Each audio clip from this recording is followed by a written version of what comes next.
From Washington, D.C., this is Middle East Focus.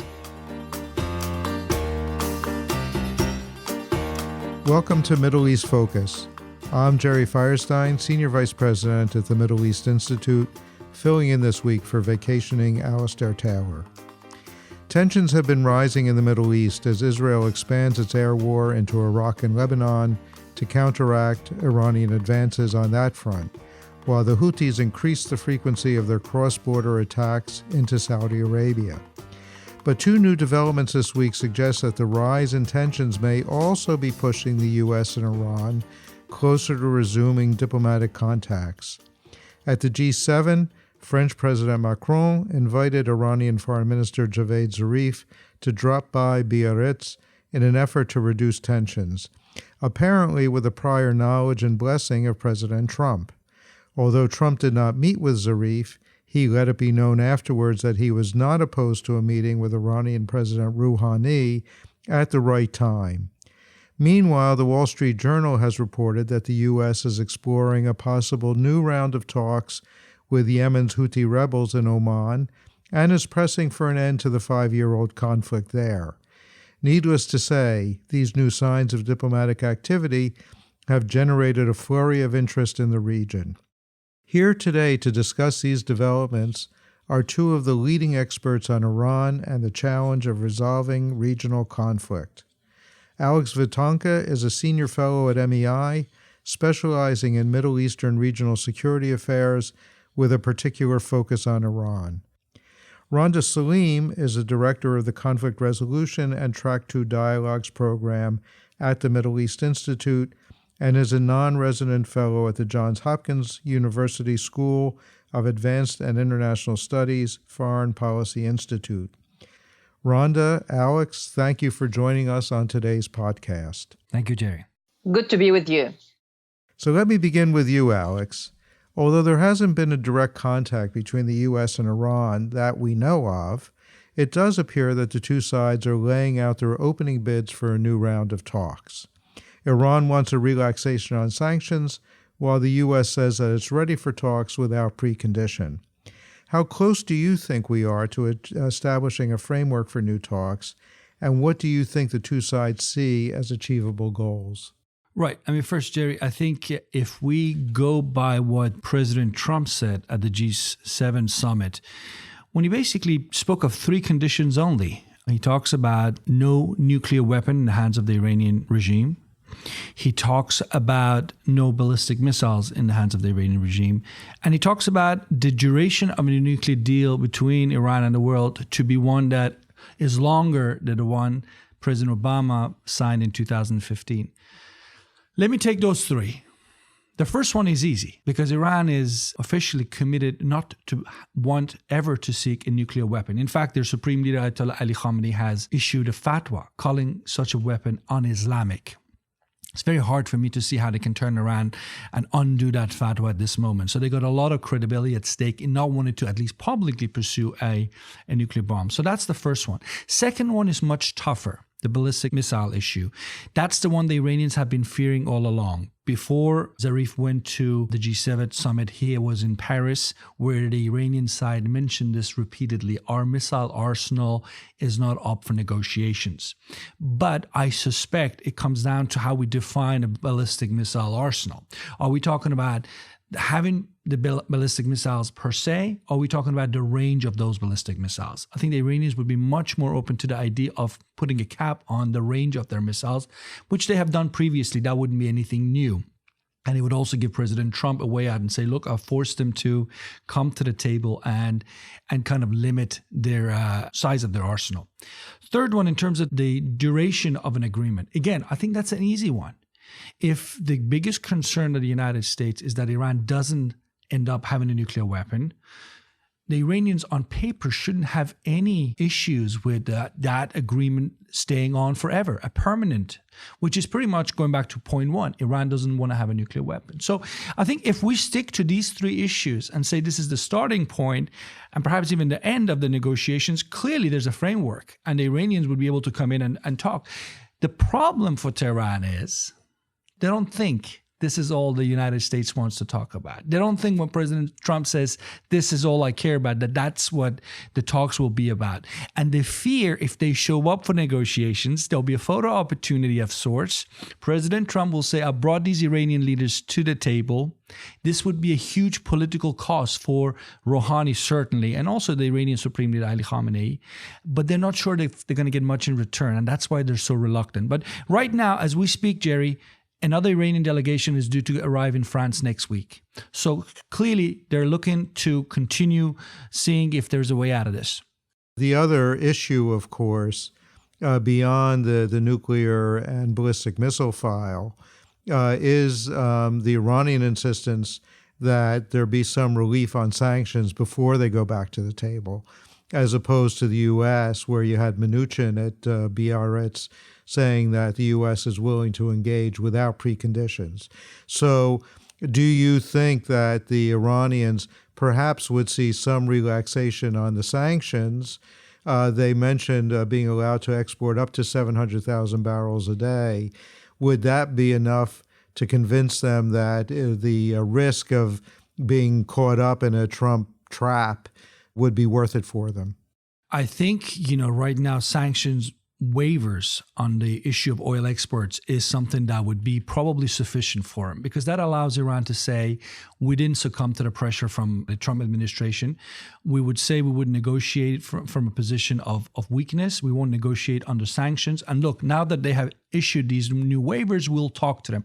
But the 750,000 is interesting barrels of oil. That's pretty much what I think the Iranians are selling to China right now. It gives us a sense of what they need to survive economically, which is about the ballpark of 1.5 million barrels a day. And Zarif was just in China afterwards.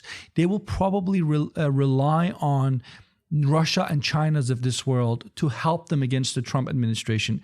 But I think the Rouhani government certainly thinks this is a stopgap solution, that if they really want to get this mess sorted out, they need to find a way to talk to Trump. And that's where we are at now.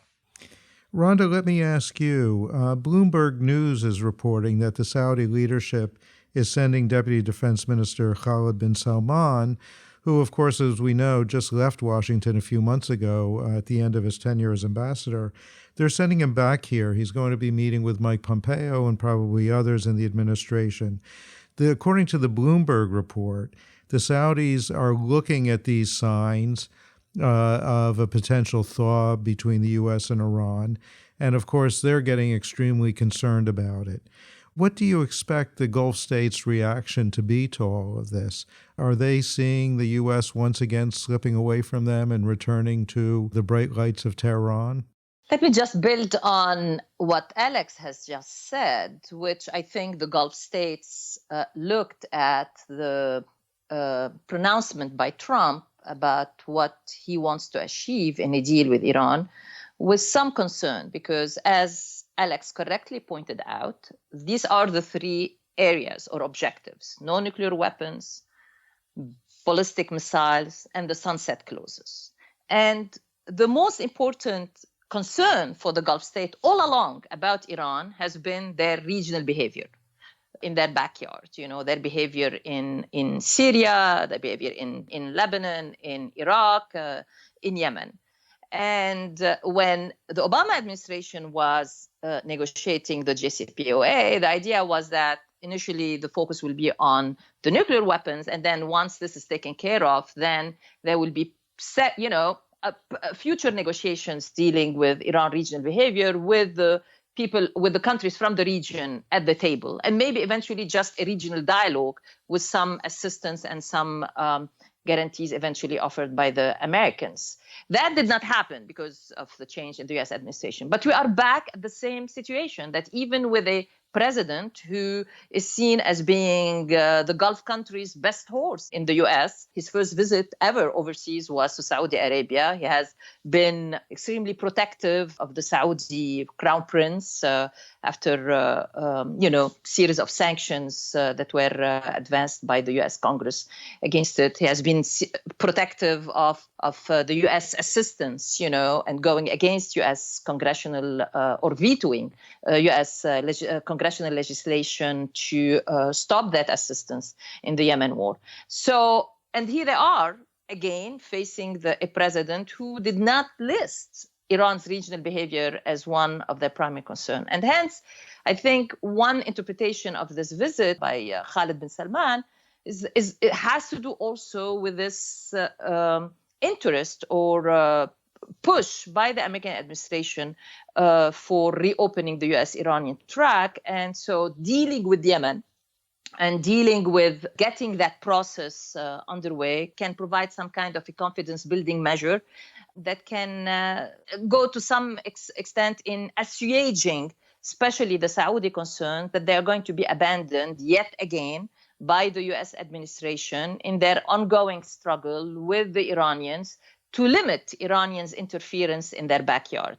Now, having said that, also there is the problem of Yemen, is that the recent development that we have seen in Yemen, all the way from the UAE decision to draw down some of its forces there, the recent move by the Southern Transitional Council, which was seen by many as being encouraged by the Emiratis, indicating some kind of a split, in their approach to the Yemen conflict, which has always been dictated by different threat perceptions between the UAE and the Saudis about Yemen. And so that is also an important, I think, issue that the Americans have been pushing, which is given these developments on the ground in Yemen, their increasing concern about what does this mean for the prospects of a future unified Yemen. I think that is also something that's driving this sudden push by the Americans also to get engaged in direct negotiation with the Houthis, which, as you well know, Jerry, having been an ambassador to Yemen, having engaged in negotiations with the Houthi, it's nothing new. So unless the objective of the American administration of what these talks should lead to has changed from the past, again, I don't think direct negotiation with Houthis for the sake of opening this track right now is going to lead anywhere different from where previous talks went to. Yeah, that's the kind of the interesting thing here, isn't it, Randa, that for so long, the key to resolving the conflict inside of Yemen was considered to be some kind of a deal, UN special envoy, efforts to resolve the differences between the Houthis and the Hadi government with the support of the coalition. And yet, at the point that the United States finally started to get involved in it, to take a higher profile on it, it may be that the Houthi government dispute is not actually the center of the Yemen conflict right now, is it? And that even if you take the Houthis out of the equation, you might still not have a peaceful resolution of the fighting inside of Yemen. Exactly. And I think there are, any conflict in principle, when you have different, it's no longer, Yemen, like Syria, like, Iraq to a certain extent, but Yemen more so now, is about local dynamics. And even these local dynamics are complicated by themselves because there are many layers to these local dynamics, but they are also about regional dynamics and they are about extra-regional dynamics. And that, as you said, over the years they have become even more entangled, but also each level of these dynamics gains importance at different stages of the conflict. And that's what making the Yemen conflict even more protracted than we have expected to be until now. And let me follow up with one other thing that you had mentioned, Randa, and that is this whole issue of the regional dynamic and the regional conflict. And of course, one of the things that seems to be driving the possibility of U.S. interest in resuming direct dialogue with the Iranians is this broader regional context that we've been talking about. If the U.S. and Iran do find their way back to some kind of a negotiating table, the implications for what that means in the region go well beyond Yemen, to include, as you mentioned, Damascus, Beirut, Tel Aviv. What do you think the expectations might be in those capitals as a result of a U.S.-Iran dialogue? Look, in addition to the Saudis not being happy with what they heard Trump say in Biarritz, I think also the Israelis must not be very happy. After all, they are there fighting this fight against Iranian entrenchment, really in three countries now, Iraq, Syria, Lebanon. And I think they are feeling that they are going to be left alone to fight this fight if the Americans and the Iranians were to go toward the negotiation path.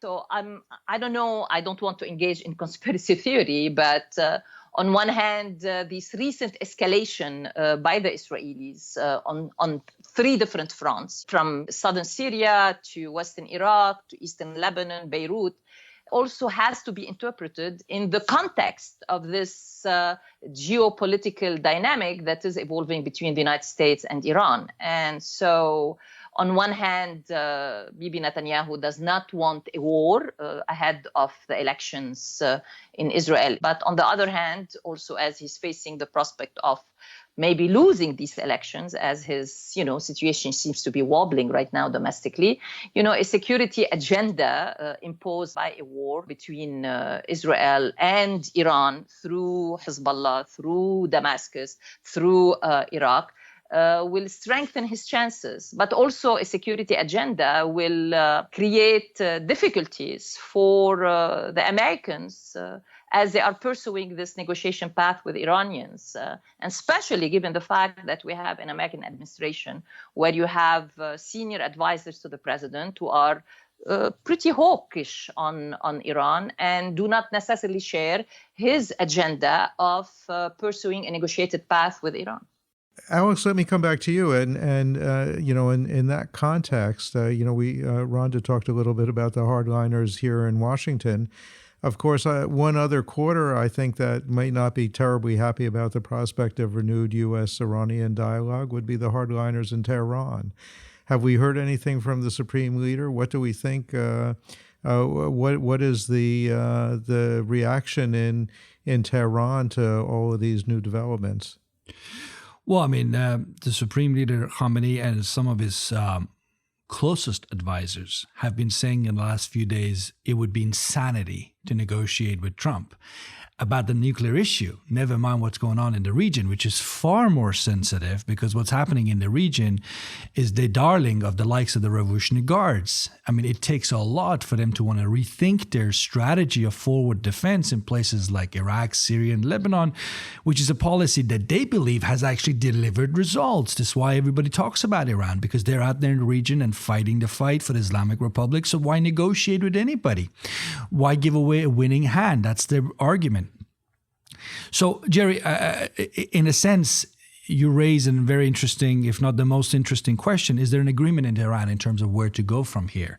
And I suspect there isn't an agreement. I suspect that when President Rouhani allows for Zarif to go to France, to sit there not far away from the leaders of the G7, he is not in doing so in the hope that Zarif's going to come back with a new deal. That was not the point. I think Rouhani's thinking there was to say to the rest of the Western world, and probably the United States, that there is a potential new Iranian supreme leader in the not distant future. Wouldn't you rather want to have to deal with me than the lot that are in the hardline camp today around Supreme Leader Khamenei? So there's, in other words, a lot of jockeying for power going on, which does shape what Iran says and does in terms of foreign policy. But what's happening on the ground, I don't suspect anything major is going to change anytime soon. As I said, the guys who are literally spearheading Iran's regional efforts, they don't see an argument for why they should compromise. And I'll tell you what their argument is. They will look at someone like Zarif's eyes, or Rouhani for that matter, and say, gentlemen, you gave us the nuclear deal of 2015. What did that get us? More sanctions, more pressure. More pressure than Iran has ever experienced. That was after years of negotiating with Obama. What do you think we're going to get out of negotiating with Trump? So no, there's no point negotiating. You only advance the agenda by talking to countries that might have the same kind of shared tactical objectives in the region. The Chinese, the Russians, and perhaps others. That's where I think they want to go. But Jerry, you and Randa talked about Yemen a lot. Let's specifically look at Yemen. Iran has, from pretty much the beginning of the Yemen conflict, talked about a political solution. Nobody's taken Iran seriously when they talked about the so-called 4 points of an inclusive Yemeni government, bringing humanitarian aid to Yemen and so forth. But now the last few weeks, we've seen the Iranians publicly elevating the relations with the Houthis in ways we haven't seen before, including receiving a Houthi delegation and a Houthi ambassador to Tehran and so on. The question for me is, and this could be a test of sorts, are they doing this to simply let everybody know there will only be peace in Yemen if Iran is involved? In which case, that could be good news, because you could argue that Yemen is a low-hanging fruit, that Iran doesn't really have strategic interest in Southern Arabian Peninsula, that if there is something to be given to the Iranians, they might just take it and say, that's great, let's build on it. Iraq, Syria, Lebanon are far more of interest to Iran and therefore much more complicated. Or are the Iranians perhaps saying, you know what? We're in Yemen and there won't be peace. We will turn Yemen into southern Lebanon. Houthis will become the new Hezbollah of Yemen. That would be the worst message the Iranian could send. And that's the kind of fear that Randa was talking about that you find in the Gulf states. How do you shape these Iranian calculations? Very difficult, because right now they don't really have much to lose. The United States sanctioned itself out. So what can we do to shape their calculations? That's the question. I don't have a good answer for that one. I would like to add also the Israeli calculus here. I think, Israel sees itself at war with Iran right now. And that's going to be the conflict that's going to shape at least the Levant part of the Middle East, and also especially the Levant part of the Middle East for some time to come. And so we have seen Israel gradually escalating its attacks and expanding the sphere of operations. Originally it was fighting Iranian entrenchment in Syria. Now it is Iraq with the recent attacks, and then now Beirut and eastern Lebanon. And so I see this is a kind of Iranian-Israeli confrontation that's going to be, of course, waged through proxies in these three countries. So the Israeli calculus, as we talk about the Gulfies and how they look at the prospect of Iranian-U.S. rapprochement, I think the Israeli calculus has to be factored in, and I'm pretty sure people in Tel Aviv are not very happy as well. And hence the rapprochement between the Gulf countries and the Israelis on their mutual interest, if we can put it this way, of I don't know if they can prevent this rapprochement to take place, but at least to frame the contour of this rapprochement by injecting into the U.S. agenda their own concerns and their own issues as much as possible. Well, and as we know, as we've heard, Randa, from people in the region, their position is that if there is going to be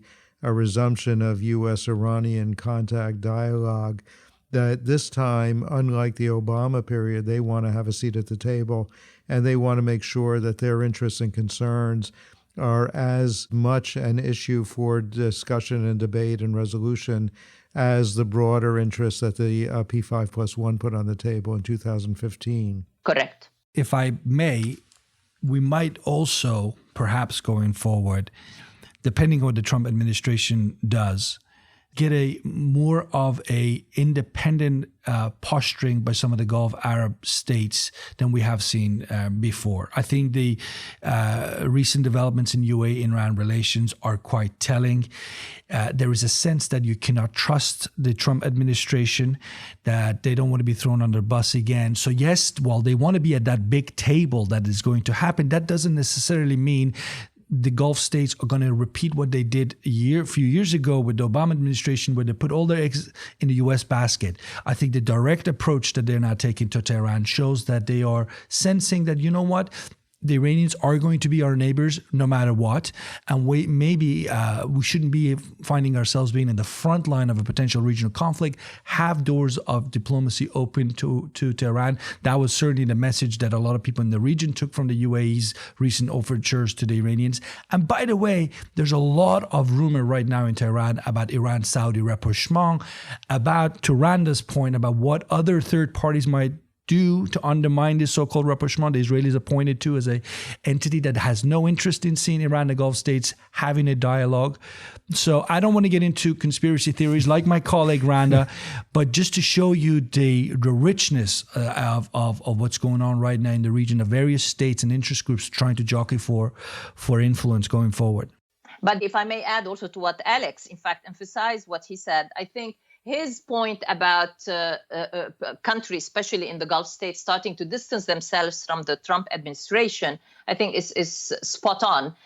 We have seen recently, despite warning by the U.S. Embassy in Syria of regional businessmen engaging in business with Assad regime or with Assad regime government entities attending the Damascus fair, we have seen a 40-person plus delegation from the United Arab Emirates, led by the Emirati head of Chamber of Commerce, coming to Damascus despite this reservation and this warning.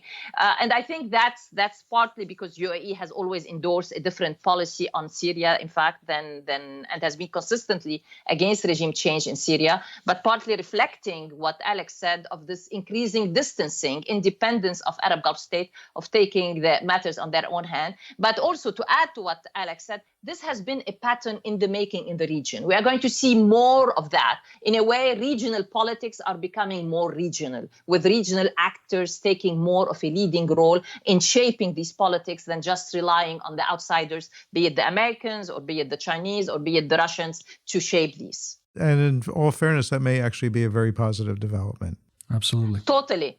As somebody who has been pushing for regional dialogue on new regional architecture, it's something that has been shaping my own work and my own thinking about it. And I think as a person from the region, I think it's high time for the region to start taking its own matters under control and thinking about its future as a region. Absolutely. And I think that is unfortunately the last word that we have for today. We've run out of time. I want to thank Randa Slim and Alex Vatanka for joining us on this program. And to our listeners, if you enjoyed this program, please be sure to subscribe and share it with your friends. You can send us comments on Twitter and Facebook. Thank you for listening, and we will see you next week. This has been a presentation of the Middle East Institute. To support MEI's programs and podcasts, please donate at www.mei.edu. Thank you for your support.